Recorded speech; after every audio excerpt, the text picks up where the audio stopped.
مجھے تمام جن و بشر کی طرف رسول بنا کر بھیجا گیا۔ صاحب کا جو انبیاء آتے تھے، آپ قرآن اٹھا کر پڑھتے ہیں نا، تو ہر نبی جو وہ لوگوں سے کیا کہتا ہے، یا قوم ہے، اے میری قوم کے لوگوں، اس لیے کہ ان انبیاء کو اپنی قوموں کی طرف مبعوث کیا جاتا تھا، قوموں سے اٹھایا جاتا تھا، اور وہ قوم اس قوم کے نبی ہوتے تھے۔ لیکن رسول اللہ صلی اللہ علیہ وسلم کے لیے اللہ نے ارشاد فرمایا وما ارسلناک الا کافۃ للناس بشیرا ونذیرا، تمام انسانیت کے لیے میں نے آپ کو بشیر اور نذیر بنا کر بھیجا ہے، بلکہ جنات کی طرف بھی آپ کو مبعوث فرمایا گیا۔ جب آپ طائف کے سفر سے واپس لوٹے تھے تو جیرانہ کے مقام پر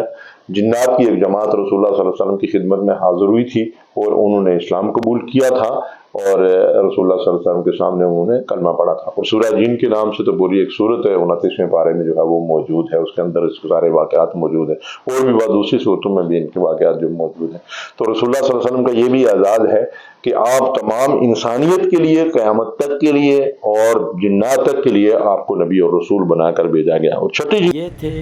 محترم کبیر بٹ صاحب الریاض سعودی عربیہ سے حضور علیہ الصلاۃ والسلام کی شان بیان کرتے ہوئے کہتے ہیں کہ اللہ تبارک و تعالیٰ نے حضور علیہ الصلاۃ والسلام کو تمام جن و انس کے لیے نبی بنا کر بھیجا۔